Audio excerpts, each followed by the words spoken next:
It's no surprise that we romanticize female suffering because the beautiful and troubled woman trope has existed throughout human history, even as early as 431 BC. Famously, in the Renaissance era, Shakespeare's Hamlet, having a character called Ophelia, was depicted as a beautiful but fragile and tragic heroine, being driven to madness and despair due to her father's death and Hamlet's rejection, and ended up drowning.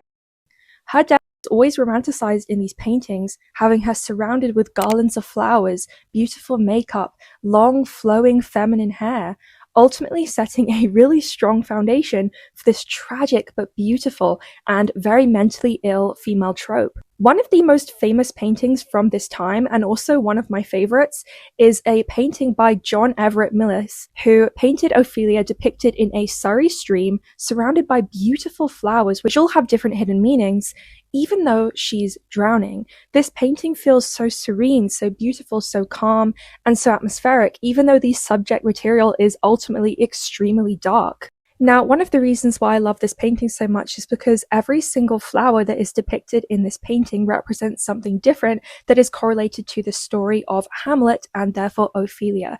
For example, she has violets, which represent faithfulness, chastity, and a premature death, which are tied like a chain around her neck, which feels like a kind of twisted view on when you would do little daisy chains as a kid, as sort of a playful, girly, feminine thing. Another flower which is represented in this painting are daisies, which of course represent innocence and purity.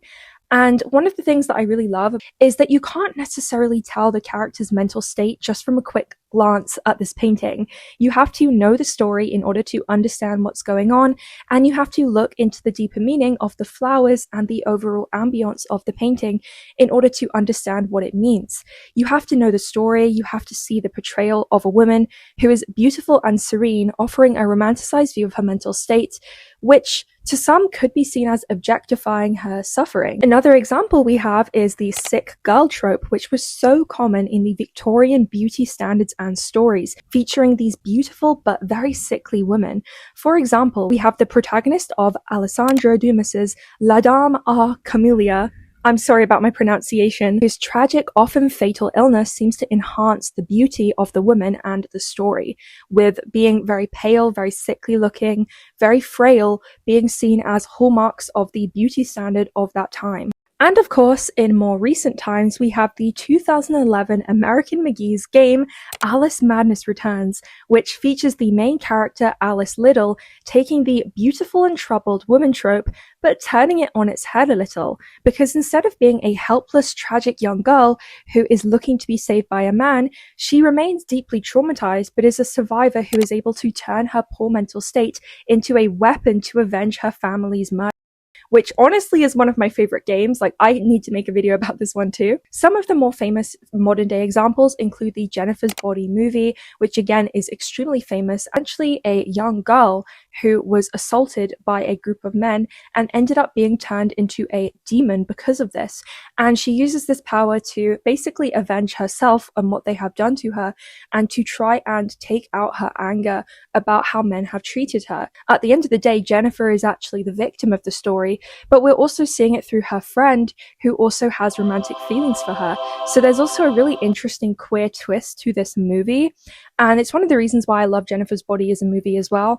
But it also shows us how a lot of the time, when it comes to women who are survivors of SA, they are vilified, even though this is a very fantasy-related story. It's not necessarily literal. You can really understand the deeper meanings to this because, let's just be honest, a lot of the time women who speak up about what's happened to them are vilified, even more so than a literal monster in a movie. This brings us onto the topic of today's video, which is the film Sucker Punch. The beginning of the film starts off with a beautiful quote saying that everyone has an angel watching over us. It's every one of us who has the power over the worlds we create. We get this monologue discussing how we have the power over the world, with the protagonist baby doll sitting on her bed in pink cute pajamas. It's visually a very powerful scene, and I like how we already have introduced the character who is giving this idea that she has power over everything in her current world. The story is already telling us that we have the power to do what we want. We already are seeing the fact that this character is not just going to be sitting around and doing nothing with her bad situation. She is someone who is going to take whatever power she can get and use it to get what she wants and to try and break free from whatever it is she is going through. So the beginning of the movie having this monologue, I think, is so important to kind of setting up the stage for the story that will happen later on. The beginning part of the film I really enjoyed. In fact, this was kind of what really drew me into continuing watching it and enjoying the story, because it feels a lot like a video game with these really fast-paced storytelling and very strong visuals, sort of high contrast early 2000s horror game aesthetic with the black and white backgrounds, with the very pastel and soft and beautiful looking main character called Baby Doll. The story begins by trying to tell us basically what has happened in the past to make Baby Doll the way that she is. We are given a really fast-paced storytelling of her life, what has happened to her, and it begins with her mother sadly passing away and having a funeral. Her possessions are left to Baby Doll and her younger sister, and their stepfather, who seems to be the antagonist of the film, seems really annoyed by this because he wants obviously all of these belongings to himself. So already we have, right off the bat, we have an older man as the antagonist, as the villain of the movie, and we have a very young and vulnerable girl as the protagonist, as the hero of the movie. In the beginning of this film, Baby Doll gets locked in her room and her stepfather goes on to try and harm her sister instead.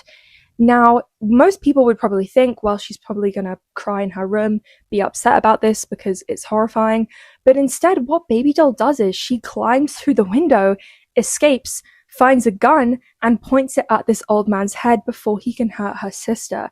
And I thought that this scene was very poignant because we have a girl who is in these really cute pajamas, looking very vulnerable, and she is still the powerful one in this scenario. We have her literally about to end the life of this creepy dude who is wronging her, basically.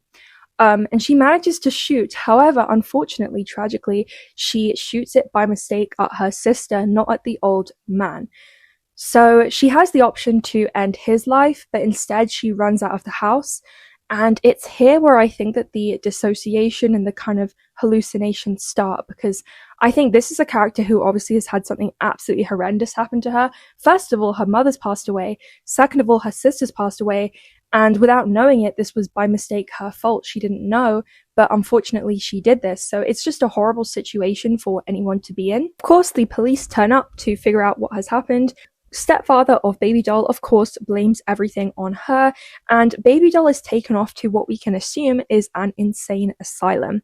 And it's after this introduction to the story that we're finally given the title of the movie, Sucker Punch, which is written with the condensation from rain on the windowsill of the car taking Baby Doll to the asylum. I thought this was a really good introduction to the story, to Baby Doll, without making it too drawn out. Really helps us to understand her character without it feeling like it's just telling a story for the sake of telling a story. Everything makes perfect sense, and already the film is off to a very strong start.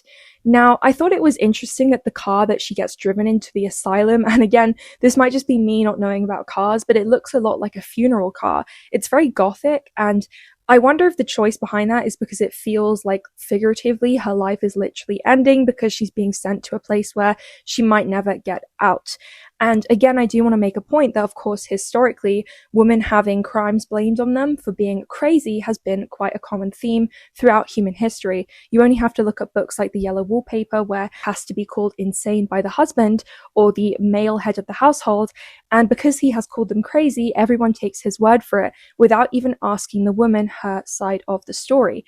And it's this type of misogyny that I think the film captures very well, because although it's very unclear what time this film is set in because it's all over the place visually. I mean, Baby Doll's makeup and hair looks like something out of the early 2000s, not that I'm complaining, yet the background of the house looked like something out of the Victorian times, so it's very confusing. I guess it's kind of just like a fantasy world, but yes. So Baby Doll arrives at Lennox's house, which is the insane asylum, and immediately she is surrounded by men. All of these staff that surround her in this beginning sequence are male.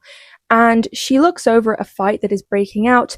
And again, I have to say this, but this really reminded me of the Outlast DLC. I guess I've just been watching too many Outlast playthroughs, but yeah, I was like, do they all get the same asylum pictures somewhere? Is this just how like American asylums look? Because they all look the same to me. I kept thinking of Outlast when I watched this bit, I can't lie. The doctor then threatens her stepfather by saying in order to keep her quiet, he should pay him more money to make sure the detectives don't hear her side of the story. Because already everyone around her is like, this is very suspicious. It's this young girl who I believe is only meant to be like 19 years old, and she's being framed for a murder, which is pretty crazy. The doctor then promises to her stepfather that she won't remember her name, and we see a sequence of her memorizing different things around the facility, including a map and a key, and all these different things that I suppose will make sense later in the story, and well, they do. Because it is here where we are introduced to the second layer of reality, and for this I'm going to show you guys a drawing that I did to try and explain it.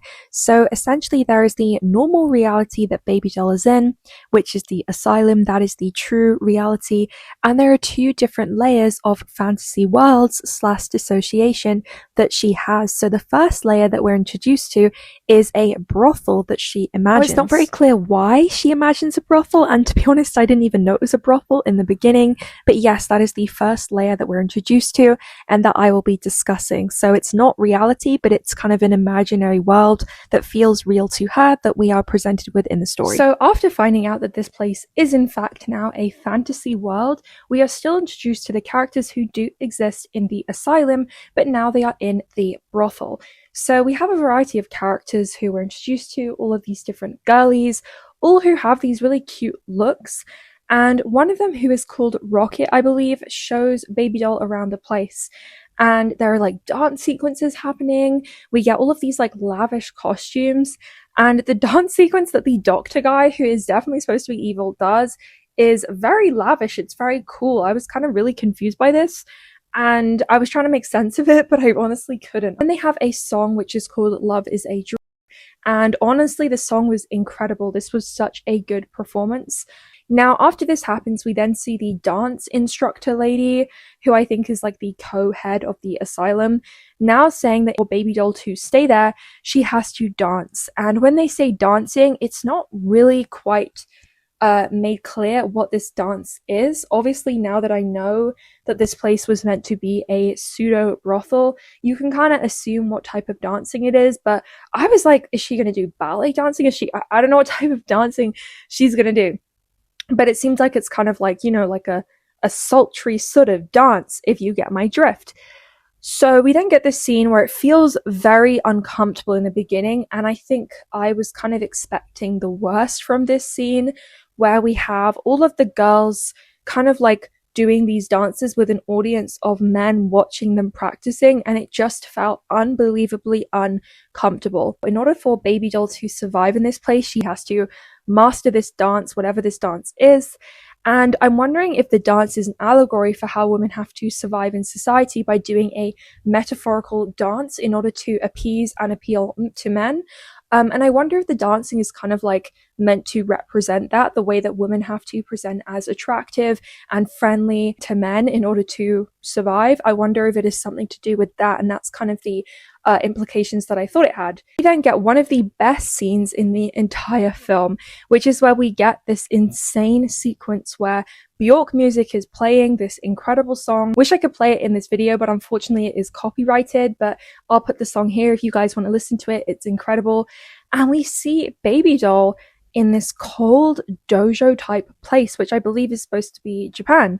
Living in Japan, I haven't seen a temple like that, but I suppose there are some temples like that. And I suppose this is meant to be her mind temple. Now, one thing I really like about this scene is that we don't see her doing like an explicit dance, which I think shows, again, the point of this film isn't to try and set actresses, it's to try and show this is her metaphorical dance. Like, this is how she's going to survive throughout this world. And we're just wondering what she's going to do in this place. So she arrives in this like mind palace place that she has, and she gets to this temple. And when she walks in, there is a priest who asks her what she's looking for. And she says she knows what she needs. She needs to get freedom. And he then offers to help her by giving her a sword, this beautiful custom samurai sword, and a gun to help her journey to freedom. And now she needs to find something, apparently, to set herself free.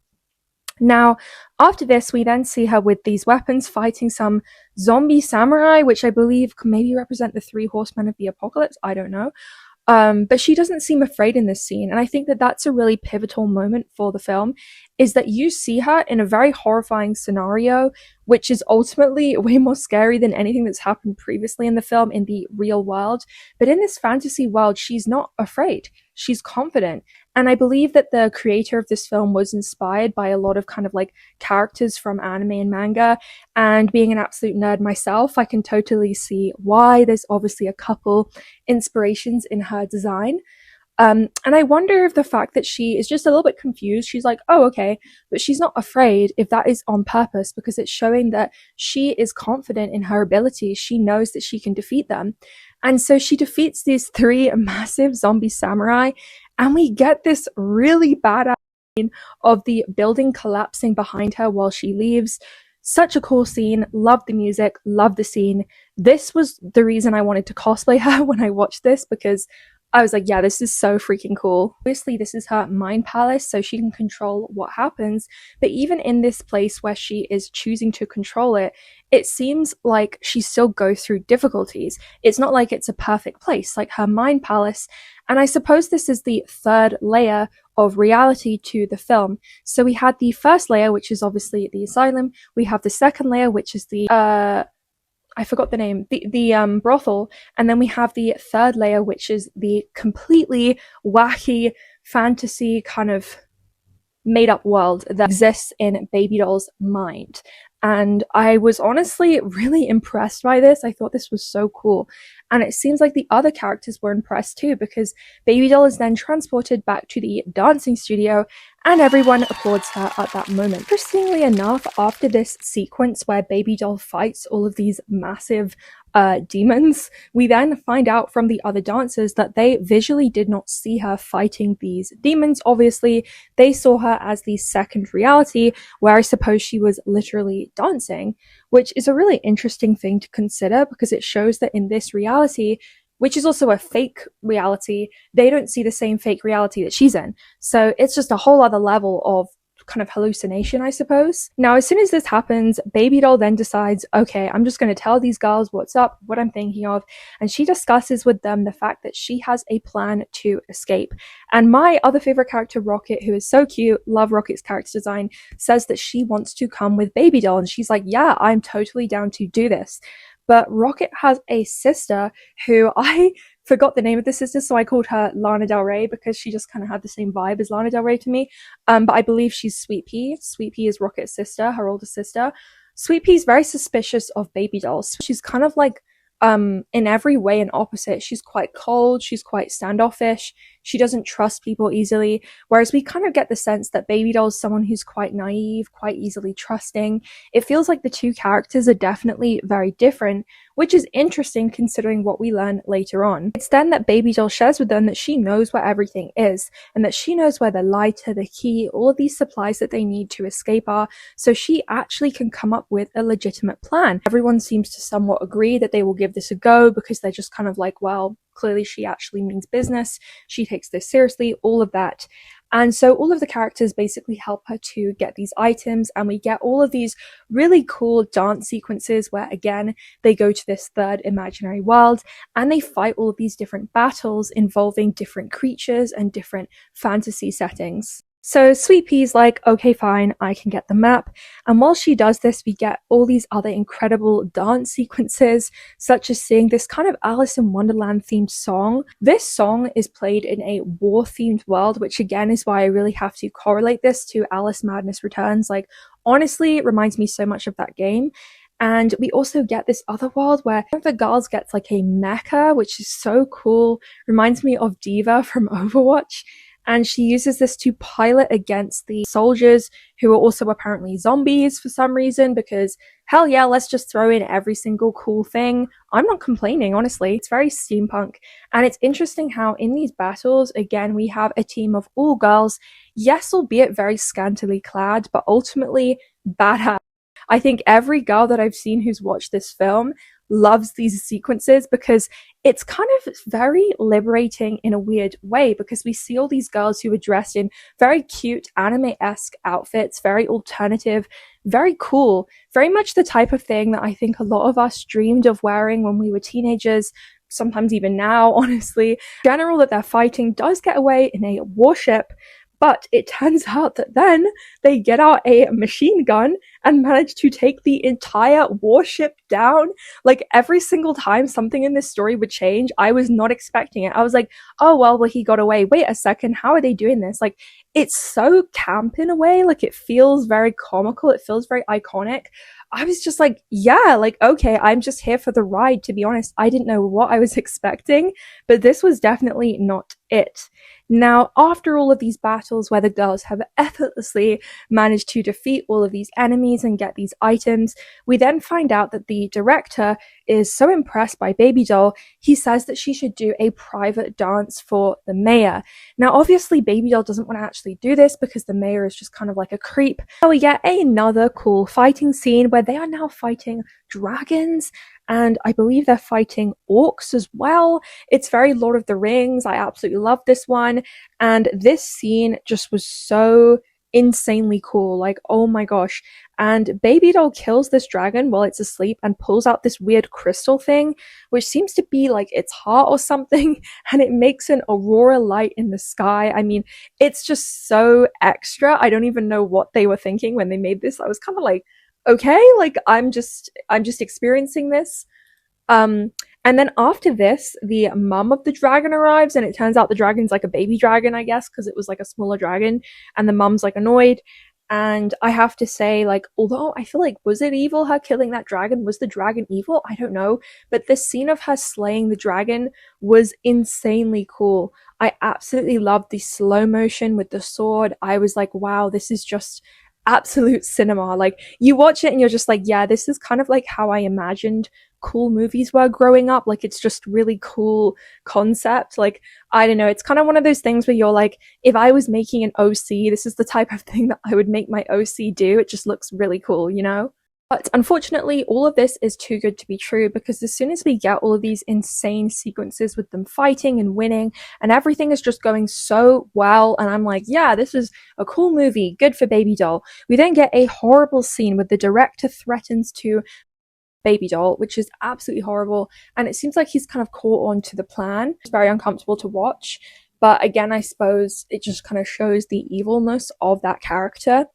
After this, we then see Baby Doll and the other girls doing another dance for the cook to distract him to get the knife, and suddenly they are in space. Like, it seems like in these fantasy sequences, in the third layer of reality, it seems to get more and more fantasy every single time. It's like, okay, we had orcs, we have dragons, how can we make this even more ridiculous, even more over the top? It's just absolutely so extra. And in this scene, unfortunately, Rocket does sacrifice herself for the rest of the girls. She decides, actually, I'm going to save them, basically, which was super sad. And already I was kind of drawing parallels between Rocket and Baby Doll's sister passing away, which is interesting to say the least. And after this happens, the director then finds out the plan and tries to end the life of the girls, and he does end up doing this for some of the girls, which is obviously horrible. And thankfully she manages to stab him to get away, and we have this whole sequence how she tells him that he'll never have her. And after this, we then get her grabbing the key, and she manages to save Sweet Pea. So now it is only Baby Doll and Sweet Pea. Everyone else has unfortunately passed away. And I thought this was pretty dark to suddenly happen, that we went from having this kind of really cutesy group of all these girlies who are just fighting evil, and you're like, yeah, this is so awesome, and then suddenly they all are gone, and it was honestly quite sad to see. The contrast between Baby Doll's outfits and Sweet Pea's is so interesting, because we have Baby Doll wearing this beautiful, sparkly, blinged out uniform, and then we have Sweet Pea wearing a very dark and gritty outfit. And I kind of interpret that to see Baby Doll as kind of like a knight in shining armor to Sweet Pea, but it also makes Baby Doll feel so utterly unreal. Even though everything else about this scenario doesn't necessarily feel real, it feels like Baby Doll is almost a made-up character, which is interesting when you consider the theories about this film. Now, to summarize the ending, because obviously we have these very uncomfortable scenes, there is a scene where Baby Doll's virginity is essentially being tried to be sold to this creepy guy. And it's a whole thing where I found one of my main critiques of this film was that I didn't really think that that scene made a lot of sense. I think that they should have explained that further, but quite confusing at times. I think, in my opinion, that scene could have been done a bit better because there was kind of an implication that, oh, Baby Doll can choose if she wants to sleep with this guy. And I'm just like, why would she want to do that? This guy is such a creep. Like, there's no way. Like, it's just a very weird assumption to make that she would want to do these things with him. In a way, perhaps it's that element of trying to critique these types of films where it's like he's meant to be her knight in shining armor who says, oh, you can be free, whatever have you.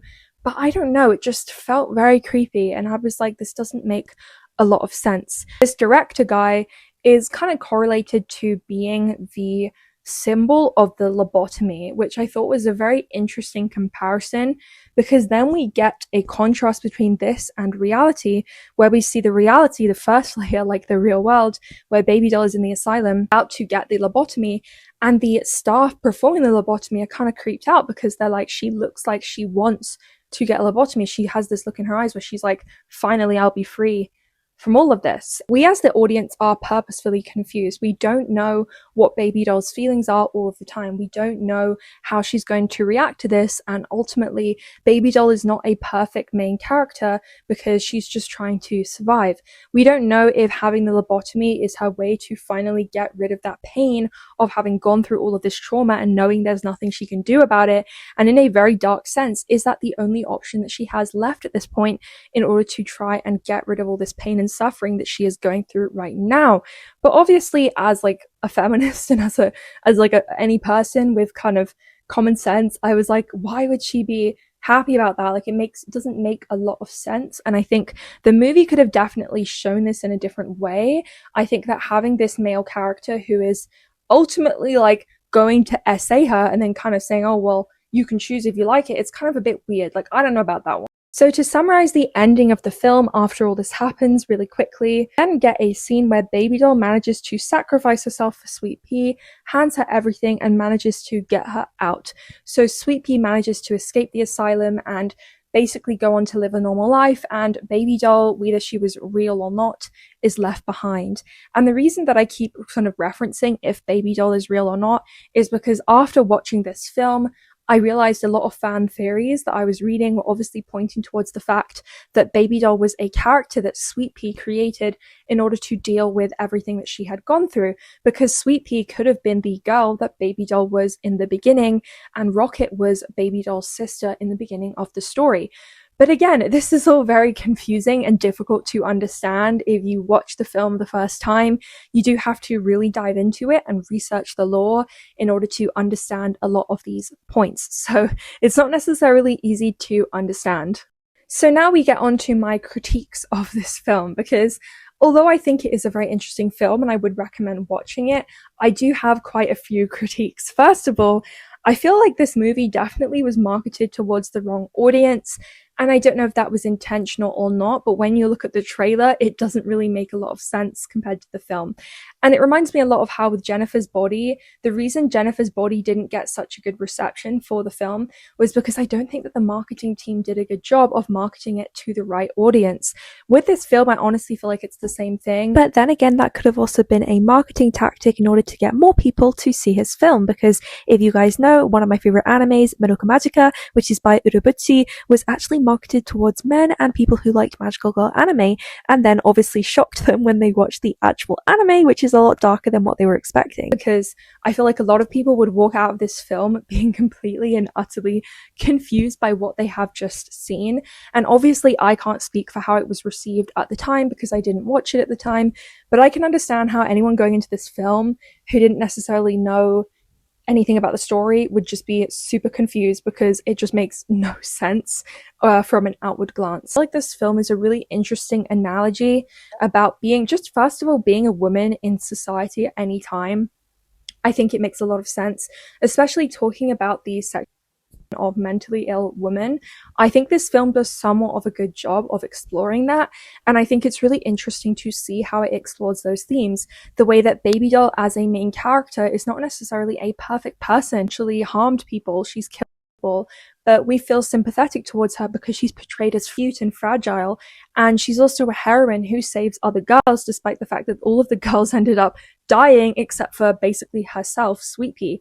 So Baby Doll herself is honestly very flawed as a main character, but I still really like her as a character because I feel like honestly it's a painful story, but it's very insightful, and having the dancing being compared to fighting was a very interesting comparison and something that I don't really think I've seen before, because again I feel like female sexuality is so often weaponized, and this is a literal form of that, of female sexuality literally being weaponized into literal fighting. My overall take on this film is that I feel like this is a great film about coping in society as a woman. I wouldn't necessarily say that this is a feminist film or an anti-feminist film. In fact, I think that exploring this film through a feminist lens is interesting, but it kind of maybe erases a lot of the factors that make this film interesting, which is that it's about the nuanced view that we have in society on existing as a woman. Everything is very nuanced, and sometimes in order to survive, you have to do things that probably aren't super feminist, in order to survive in society. Not that I'm saying you should go and slay dragons or anything like that, but I feel like that's the overall message that I personally felt from this film. And it kind of reminds me that a lot of the time when we're talking about feminism, a lot of us don't agree on what feminism is, especially in the feminist community. There are people who are perhaps too extreme with it, where they maybe are anti-LGBTQ, which I absolutely don't agree with. I really don't like TERFs. I think it's horrible. But then there are also people who are maybe too relaxed with feminism and would allow things that are absolutely not feminist to slide, such as people who don't mind male friends making derogatory jokes before them. Again, I don't think that's okay either. And I think it's kind of a take on what empowerment looks like to each person, because to me personally, I don't know that I would find this empowering if I were Baby Doll in this scenario, but maybe that's because that's the only choice she had. Maybe that's because Baby Doll had to do these things in order to try and empower herself because she didn't have any other choice. And I think that's a really interesting point to make. And it's about coping, not being the perfect feminist. In the same way that paintings of Ophelia depict female suffering as beautiful and tragic with flowers that hide meanings, I feel like Baby Doll echoes the same message. In place of daisies to represent innocence and hope, we have her sailor uniform, and in her sword it mirrors the same message of foreboding that violets do in this painting. Just like the pre-Raphaelite paintings, Baby Doll conveys a message of how grief can be a powerful force. The film ends with Baby Doll telling Sweet Pea that by going home and living, that's how they will win. Because, she states, this was never my story, it's yours. By doing this, Baby Doll is able to narrate herself from being a fractured person with multiple identities, fantasy worlds, and realities to just one person. The film ends with Baby Doll having, undeniably, suffered, but also having proven that she's able to overcome her own trauma and break free, both literally and figuratively, from it. That she, unlike the previous woman who defined the consumptive heroine trope, fights her own battles and holds the power over the worlds that she creates. That is my take on Sucker Punch. Those are my thoughts on the movie. Honestly, it was so interesting to watch. I'm really glad that I did end up watching it, especially as someone who likes kind of like fantasy and kind of early 2000s nostalgic media, things like that. I found it really interesting. And honestly, if you are looking to watch a really interesting fantasy, alternative film, whatever, I recommend it. It was really interesting to watch it for this review and explore how it holds up in 2026, which is obviously like over 10 years since the film was made. But if you've seen this film, please let me know in the comments below your thoughts on it. If you haven't seen it, please let me know what film you think I should see next or what you thought of my review. Would you watch this film if you haven't already? Do you think that this is a feminist story? Do you think that it needs to be a feminist story? Thank you so much for watching. I really appreciate your support. And as always, please remember to subscribe. We are almost at 50k. I know I say this every time, but I'm so excited because I have a huge announcement coming up. Probably the biggest announcement of my career as a influencer or content creator or whatever you want to call it. I have a huge announcement coming up, which you guys are not going to expect. Let's just say that. So please do subscribe so we can get to 50k and I can post my announcement. And related to that announcement, we're also going to be doing a draw this in your style soon. So if you're someone who does art, please do stay tuned because I will have a prize for the winner for my draw this in your style. So it's going to be super fun. I think we're going to have a great time. And yeah, that's all my news. Thank you so much for watching. Take care and I'll see you in the next video.